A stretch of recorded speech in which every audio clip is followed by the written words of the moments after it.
moi, si vous voulez, je suis pour et contre. C'est-à-dire que actuellement, on peut déjà acheter des médicaments sur Internet. C'est Mhm. libre. On ne sait pas ce qu'on achète. C'est Est-ce vrai. que cette possibilité chez une grande surface, est-ce que ça pourrait peut-être diminuer cet achat sur Internet? Par contre, je reconnais volontiers l'histoire du couteau suisse, parce que quand vous avez un petit bobo ou un petit trou, c'est pas ce que c'est. On va voir son pharmacien qu'on connaît très bien en règle générale, qui est un petit peu comme son médecin généraliste, à qui on peut dire bon, est-ce que ça vaut Oui. le coup, pas le coup et tout ça. Bien sûr, mais la recommandation justement de l'autorité de la concurrence, c'est de dire ça existe déjà sur Internet. Il faut libéraliser le marché aussi dans les magasins physiques, Oui. Delphine Châteautot. Non, mais effectivement, je rejoins votre avis sur le fait que dans une pharmacie, et j'espère, si malheureusement ça doit arriver dans une grande surface, j'espère qu'on aura une bonne traçabilité des médicaments.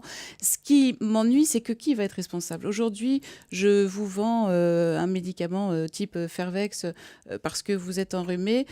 Pas de bol, derrière, j'ai pas remarqué que vous aviez, enfin, je ne savais pas ou j'ai pas fait attention, vous aviez un problème de prostate.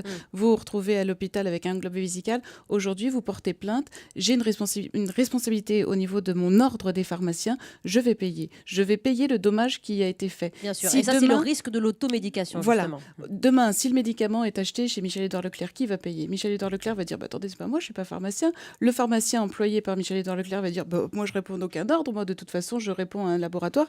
Tout le monde va se dédouaner. Le laboratoire, le pharmacien qui sera juste un employé. Oui, une usine à gaz, voilà. c'est ce que vous dites. Donc, il n'y aura plus de responsabilité derrière.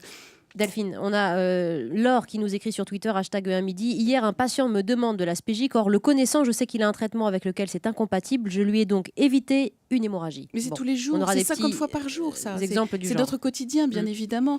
L'autre jour, c'était, je ne sais plus quel membre du gouvernement qui disait c'est bien le test de grossesse en grande surface. Et un médecin de PMI disait c'est formidable, c'est une très bonne chose. Évidemment qu'il faut que ce soit sorti d'un conseil. Qui va donner le conseil en grande surface?